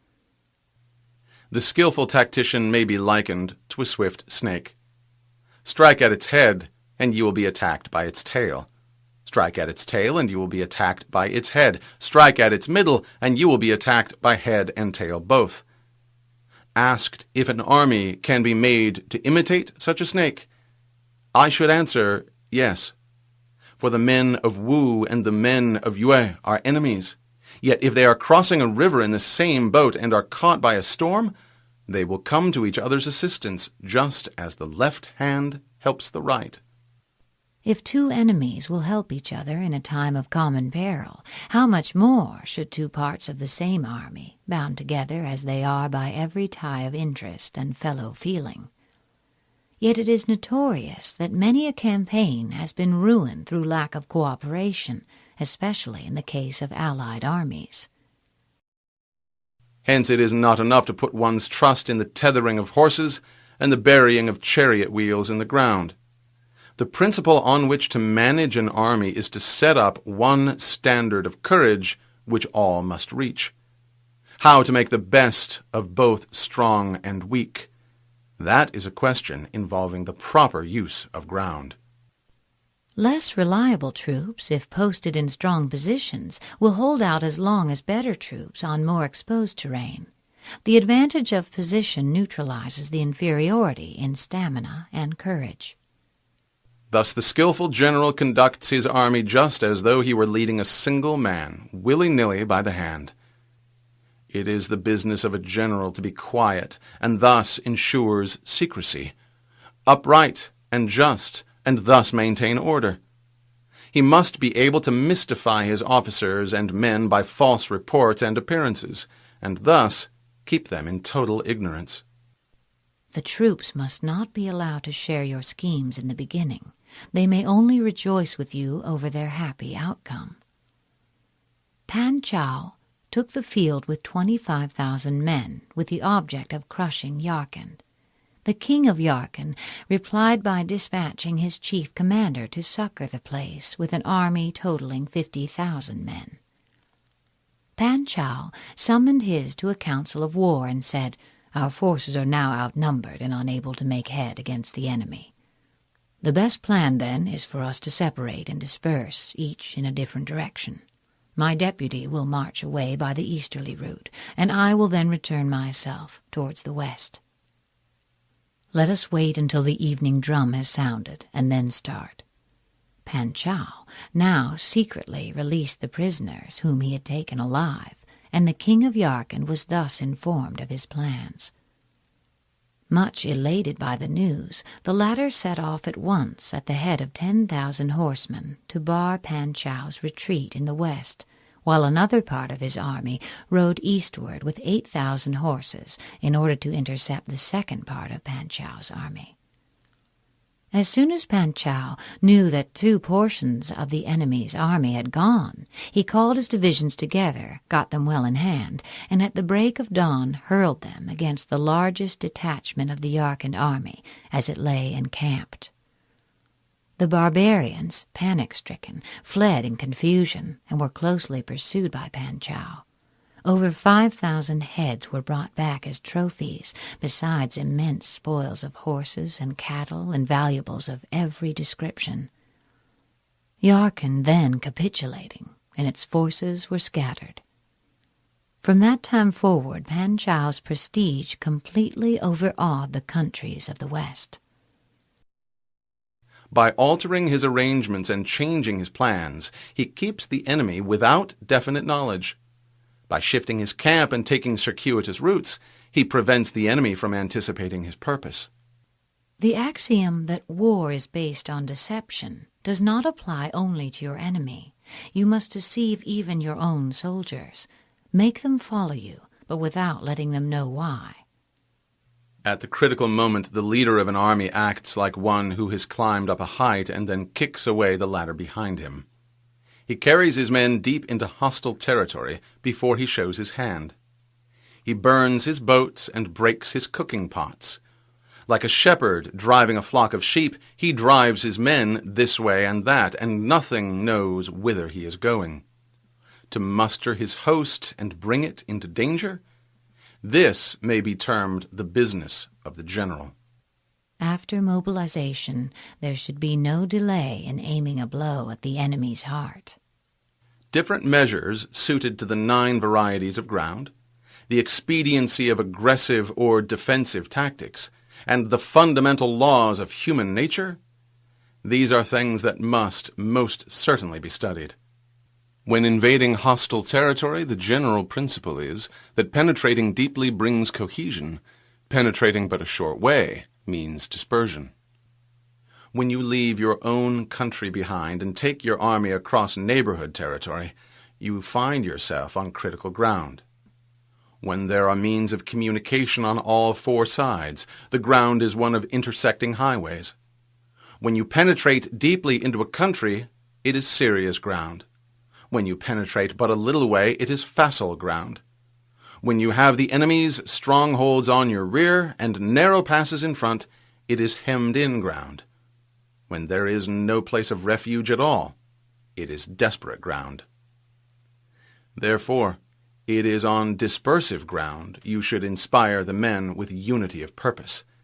On facile ground, see that there is close connection between all parts of the army. This is both to guard against desertion of our own troops and against a sudden attack on the part of the enemy. On contentious ground, hurry up the rear. This is so that head and tail may both reach the goal at nearly the same time. On open ground, keep a vigilant eye on defenses. On ground of intersecting highways, consolidate your alliances. On serious ground, try to ensure a continuous stream of supplies. On difficult ground, keep pushing on along the road. On hemmed-in ground, block any way of retreat. This will make your soldiers fight with desperation. Cao Huan, who later became emperor, was surrounded by a great army. His own force was comparatively small, consisting only of 2,000 horses and something under 30,000 foot. The enemy had not drawn the lines of investment very closely together, leaving gaps at certain points. But Cao Huan, instead of trying to escape, actually made a shift to block all the remaining outlets himself by driving into them a number of oxen and donkeys roped together. As soon as his officers and men saw that there was nothing for it but to conquer or die, their spirits rose to an extraordinary pitch of exultation, and they charged with such desperate ferocity that the opposing ranks broke and crumbled under their onslaught. On desperate ground, proclaim to the soldiers the hopelessness of flight to save their lives. Burn your baggage and impedimenta. Throw away your stores and provisions, choke up the wells, destroy your cooking stoves, and make it plain to your men that they cannot survive, but must fight to the death. The only chance of life lies in giving up all hope of it. For it is the soldier's disposition to offer an obstinate resistance when surrounded, to fight hard when he cannot help himself, and to obey promptly when he has fallen into danger. The story of Pan Chao illustrates this point. When Pan Chao arrived at Shanshan, the king of the country received him at first with great politeness and respect. But shortly afterwards his behavior underwent a sudden change, and he became remiss and negligent. Pan Chao spoke about this to the officers of his suite. "Have you noticed," he said, "that the king's polite intentions are on the wane? This must signify that envoys have come from the northern barbarians, and that consequently he is in a state of indecision, not knowing with which side to throw in his lot." "That surely is the reason. The truly wise man, we are told, can perceive things before they have come to pass. How much more, then, those that are already manifest?" Thereupon he called one of the natives who had been assigned to his service and set a trap for him, saying, "Where are those envoys from the barbarians who arrived some day ago?" The man was so taken aback that between surprise and fear he presently blurted out the whole truth. Pan Chao, keeping his informant carefully under lock and key, then summoned a general gathering of his officers, 36 in all, and began drinking with them. When the wine had mounted into their heads a little, he tried to rouse their spirits still further by addressing them thus: "Gentlemen, here we are in the heart of an isolated region, anxious to achieve riches and honor by some great exploit. Now it happens that an ambassador from the barbarians arrived in this kingdom only a few days ago, and the result is that the respectful courtesy extended towards us by our royal host has disappeared. Should this envoy prevail upon him to seize our party and hand us over to the barbarians, our bones will become food for the wolves of the desert. What are we to do?" With one accord, the officers replied, "Standing as we do in peril of our lives, we will follow our commander through life and death." Pan Chao exclaimed, "Never venture, never win. Unless you enter the tiger's lair, you cannot get hold of the tiger's cubs. The only course open to us now is to make an assault by fire on the barbarians under cover of night, when they will not be able to discern our numbers. Profiting by their panic, we shall exterminate them completely. This will cool the king's courage and cover us with glory, besides ensuring the success of our mission." The officers all replied that it would be necessary to discuss the matter first with the commissar. Pan Chao then fell into a passion. "It is today," he cried, "that our fortunes must be decided. The commissar is only a humdrum civilian, who on hearing of our project will certainly be afraid, and everything will be brought to light. An inglorious death is no worthy fate for valiant warriors." All then agreed to do as he wished. Accordingly, as soon as night came on, he and his little band quickly made their way to the barbarian camp. A strong gale was blowing at the time. Pan Chao ordered 10 of the party to take drums and hide behind the enemy's barracks, it being arranged that when they saw flames shoot up, they should begin drumming and yelling with all their might. The rest of his men, armed with bows and crossbows, he posted an ambuscade at the gate of the camp. He then set fire to the place from the windward side, whereupon a deafening noise of drums and shouting arose on the front and rear of the barbarians, who rushed out pell-mell in frantic disorder. Pan Chao slew 3 of them with his own hand, while his companions cut off the heads of the envoy and 30 of his suite. The remainder, more than 100 in all, perished in the flames. On the following day, Pan Chao, divining his thoughts, said with uplifted hand, "Although you did not go with us last night, I should not think, sir, of taking sole credit for our exploit." This satisfied Pan Chao, having sent for the king of Shanshan, showed him the head of the barbarian envoy. The whole kingdom was seized with fear and trembling, which Pan Chao took steps to allay by issuing a public proclamation. Then, taking the king's sons as hostage, he returned to make his report to his emperor. "We cannot enter into alliance with neighboring princes until we are acquainted with their designs. We are not fit to lead an army on the march unless we are familiar with the face of the country, its mountains and forests, its pitfalls and precipices, its marshes and swamps. We shall be unable to turn natural advantages to account unless we make use of local guides. To ignore any one of the following 4 or 5 principles does not befit a warlike prince. When a warlike prince attacks a powerful state, his generalship shows itself in preventing the concentration of the enemy's forces. He overawes his opponents, and their allies are prevented from joining against him. Hence he does not strive to ally himself with all and sundry, nor does he foster the power of other states.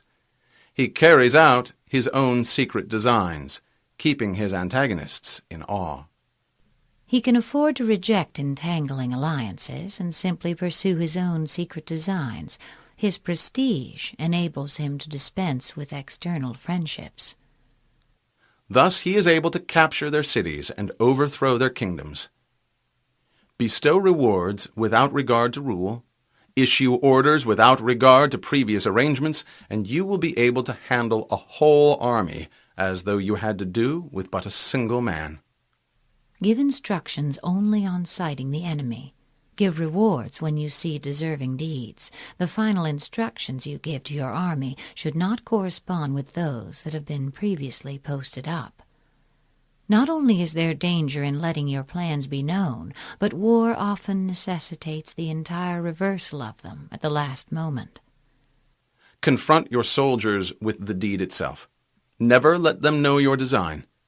When the outlook is bright, bring it before their eyes, but tell them nothing when the situation is gloomy. Place your army in deadly peril, and it will survive. Plunge it into desperate straits, and it will come off in safety. These words of Sun Tzu were once quoted by Han Xin in explanation of the tactics he employed in one of his most brilliant battles. He was sent against the army of Chao and halted 10 miles from the mouth of a narrow pass where the enemy had mustered in full force.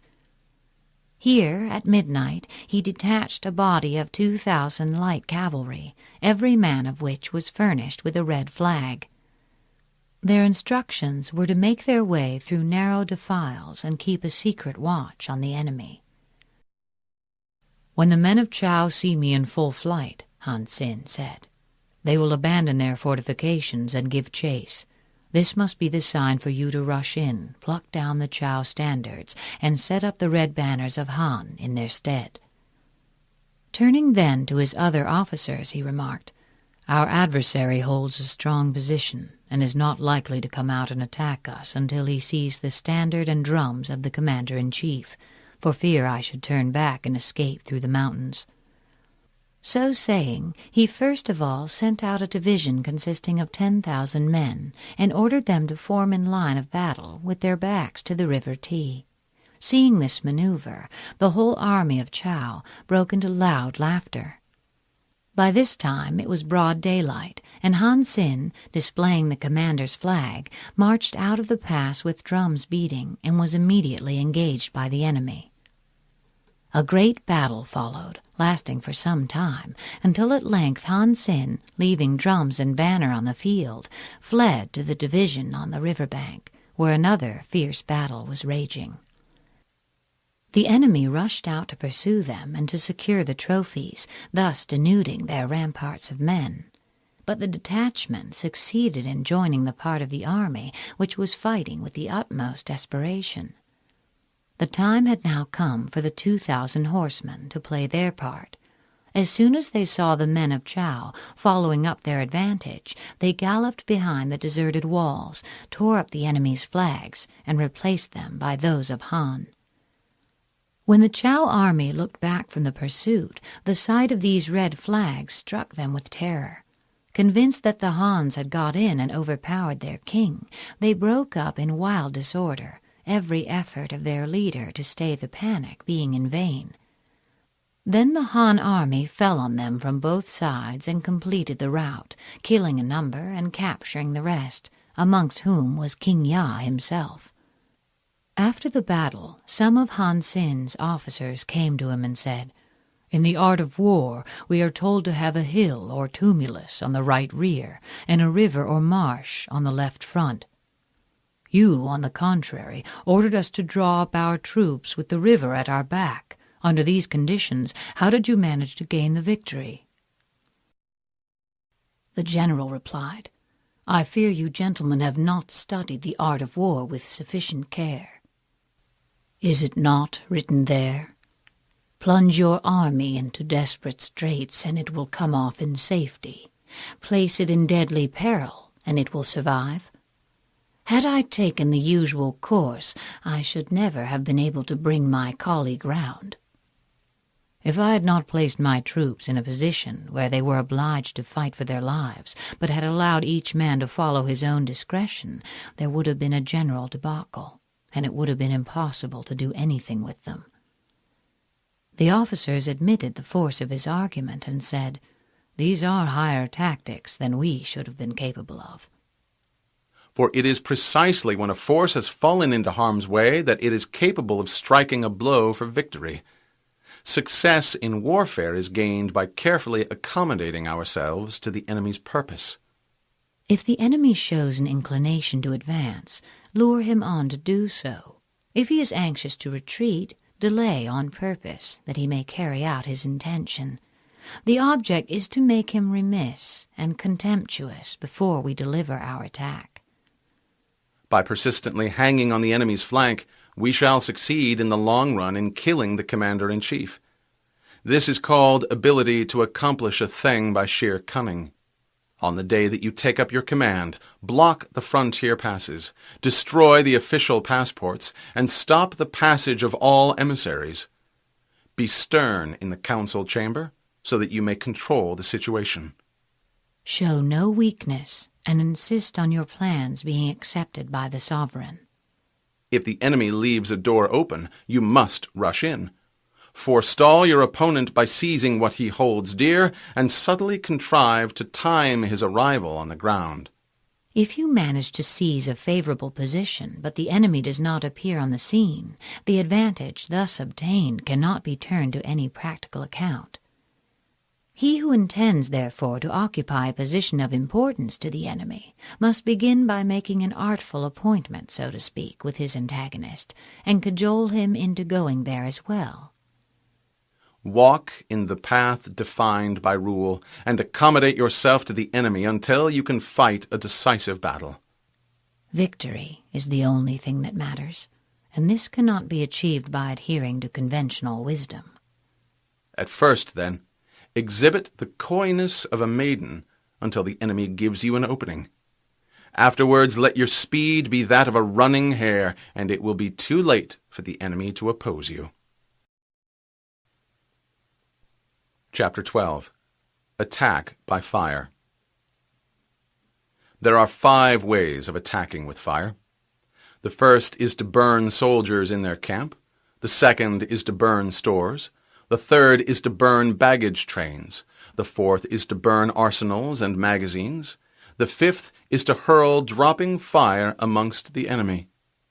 The method by which this may be done is to set the tips of arrows alight by dipping them into a brazier, and then shoot them from powerful crossbows into the enemy's lines. In order to carry out an attack, we must have means available. The material for raising fire should always be kept in readiness. There is a proper season for making attacks with fire, and special days for starting a conflagration. The proper season is when the weather is very dry. The special days are those when the moon is in the constellations of the sieve, the wall, the wing, or the crossbar, for these 4 are all days of rising wind.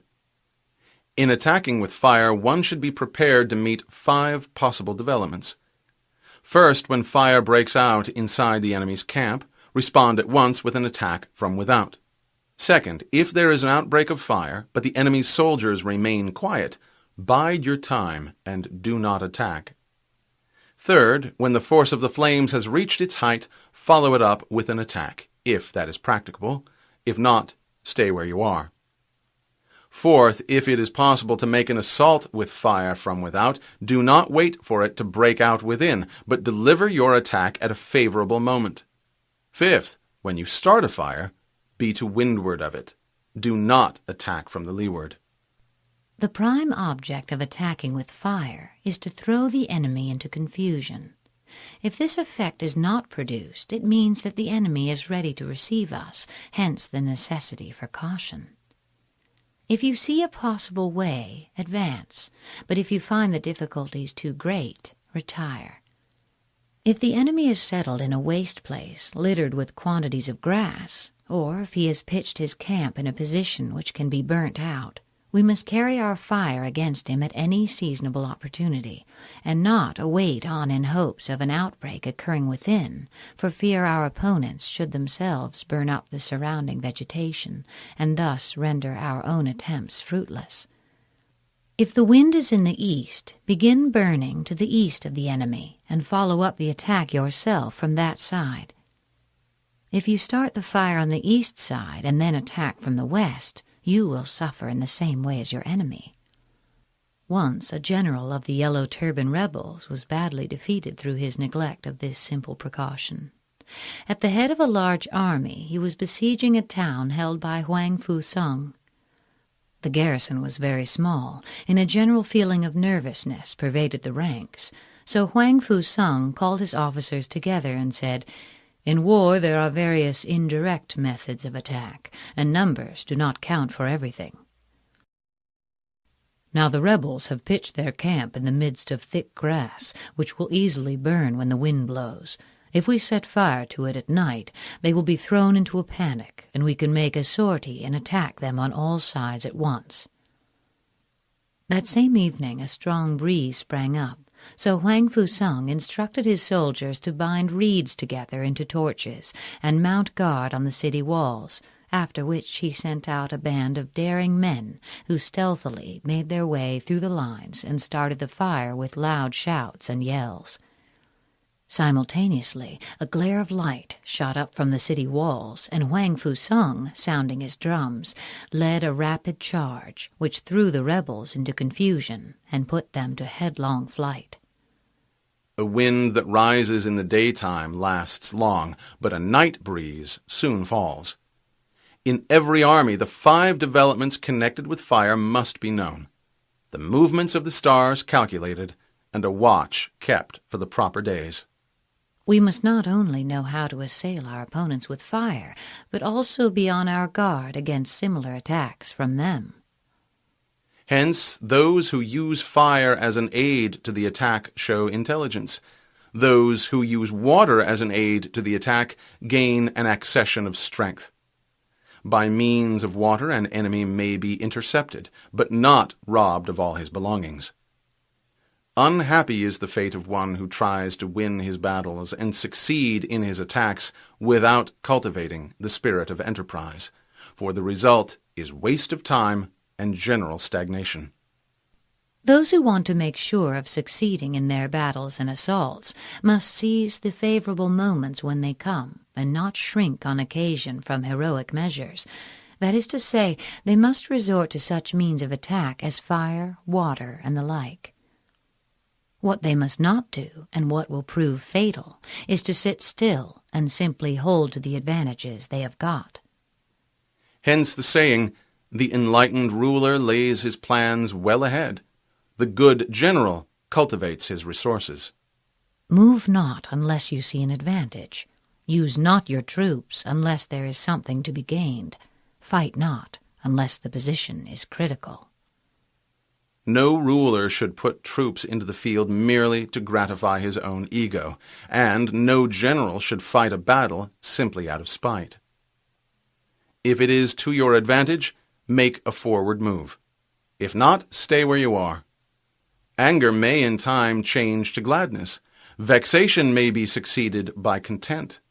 But a kingdom that has once been destroyed can never come again into being, nor can the dead ever be brought back to life.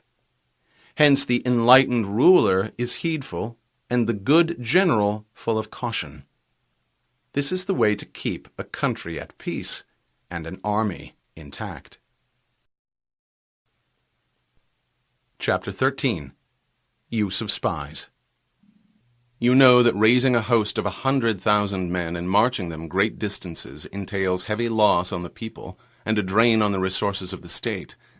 The daily expenditure will amount to 1,000 ounces of silver. There will be commotion at home and abroad, and men will drop down exhausted on the highways. As many as 700,000 families will be impeded in their labor. Hostile armies may face each other for years, striving for the victory which is decided in a single day. This being so, to remain in ignorance of the enemy's condition simply because one grudges the outlay of 100 ounces of silver in honors and rewards is the height of inhumanity. One who acts thus is no leader of men, no present help to his sovereign, no master of victory. Thus, what enables the wise sovereign and the good general to strike and conquer and achieve things beyond the reach of ordinary men is foreknowledge. Now this foreknowledge cannot be elicited from spirits.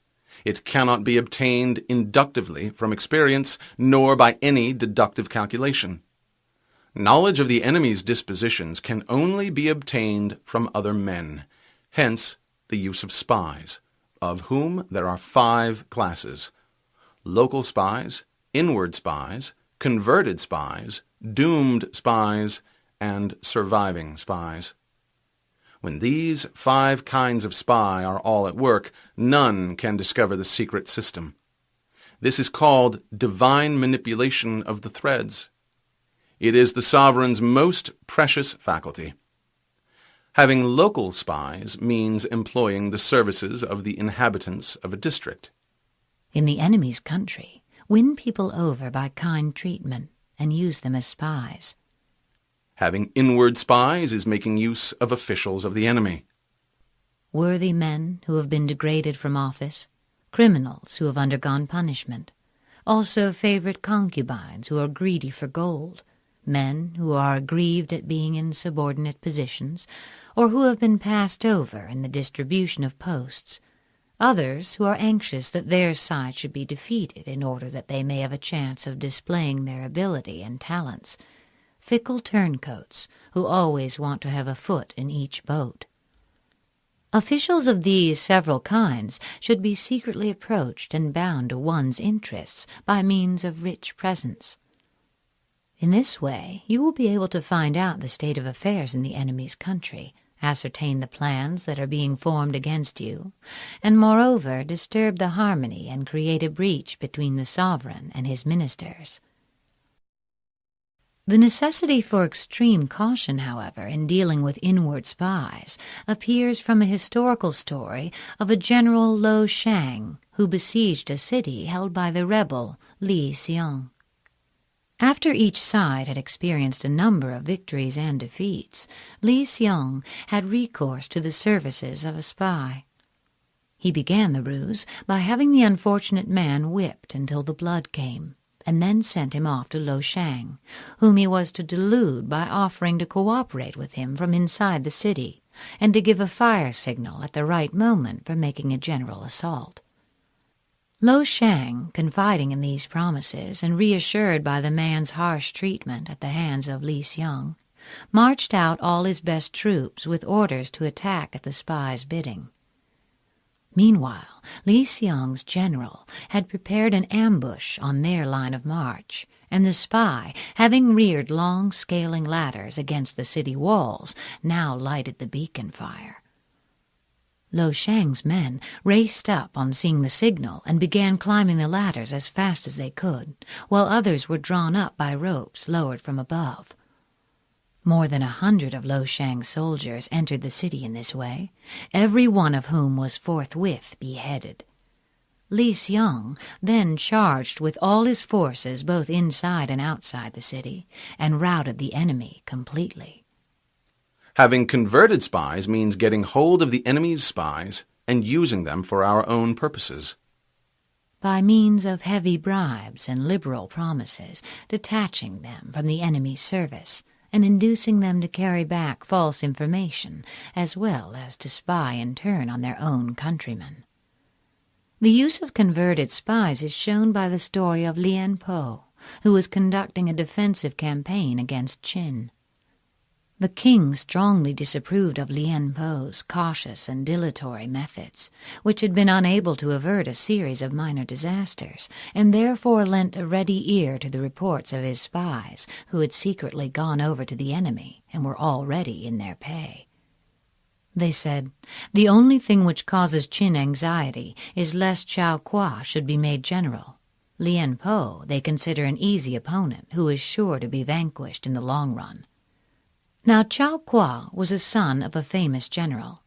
From his boyhood he had been wholly engrossed in the study of war and military matters, until at last he came to believe that there was no commander in the whole empire who could stand against him. His father was much disquieted by this overweening conceit, and the flippancy with which he spoke of such a serious thing as war, and solemnly declared that if ever Chao Kwa was appointed general, he would bring ruin on any armies under his command. This was the man who, in spite of earnest protests from his own mother and the veteran statesman, was now sent by the king to succeed Lien Po. Needless to say, he proved no match for the redoubtable Qin general and the great military power at his disposal. He fell into a trap by which his army was divided into two and his communications cut. After a desperate resistance lasting 46 days, during which the famished soldiers devoured one another, Chao Kwa was killed by an arrow, and his whole force, amounting to 400,000 men, ruthlessly put to the sword. Having doomed spies means doing certain things openly for purposes of deception and allowing our spies to know of them and report them to the enemy. We ostentatiously do things calculated to deceive our own spies, who must be led to believe that they have been unwittingly disclosed. Then, when these spies are captured in the enemy's lines, they will make an entirely false report, and the enemy will take measures accordingly, only to find that we do something quite different. The spies will thereupon be put to death. Surviving spies, finally, are those who bring back news from the enemy's camp. This is the ordinary class of spies, properly so called, forming a regular part of the army. Your surviving spy must be a man of keen intellect, though in outward appearance a fool, of shabby exterior, but with a will of iron. He must be active, robust, endowed with physical strength and courage, thoroughly accustomed to all sorts of dirty work, able to endure hunger and cold, and to put up with shame and ignominy. Hence it is that which none in the whole army are more intimate relations to be maintained than with spies. None should be more liberally rewarded. In no other business should greater secrecy be preserved. Spies are attached to those who give them most. He who pays them ill is never served. They should never be known to anybody, nor should they know one another. When they propose any important undertaking, secure their persons, or have in your possession their wives and children as hostages, to ensure their fidelity. Never communicate anything to them but what is absolutely necessary that they should know. Spies cannot be usefully employed without a certain intuitive sagacity. In order to use them, one must know fact from falsehood, and be able to discriminate between honesty and double-dealing. Before using spies, we must assure ourselves as to their integrity of character and the extent of their experience and skill. But a brazen face and a crafty disposition are more dangerous than mountains or rivers. It takes a man of genius to penetrate such. An example of a brazen spy is given in the story of Ta Shi Wu, who was sent to gather news from an enemy camp accompanied by 2 other men. All 3 were on horseback and wore the enemy's uniform. When it was dark, they dismounted a few hundred feet away from the enemy's camp and stealthily crept up to listen, until they succeeded in catching the passwords used in the army. Then they got on their horse again and boldly passed through the camp under the guise of night watchmen, and more than once, happening to come across a soldier who was committing some breach of discipline, they actually stopped to give the culprit a sound cudgeling. Thus they managed to return with the fullest possible information about the enemy's dispositions, and received warm commendation from the emperor, who, in consequence of their report, was able to inflict a severe defeat on his adversary. Spies cannot be properly managed without benevolence and straightforwardness. Without subtle ingenuity of mind, one cannot make certain of the truth of their reports. When you have attracted them by substantial offers, you must treat them with absolute sincerity. Then they will work for you with all their might. But be on your guard against the possibility of spies going over to the service of the enemy. Be subtle. Be subtle and use your spies for every kind of business. But if a spy divulges a secret piece of news before the time is ripe, he must be put to death, together with the man to whom the secret was told. Whether the object be to crush an army,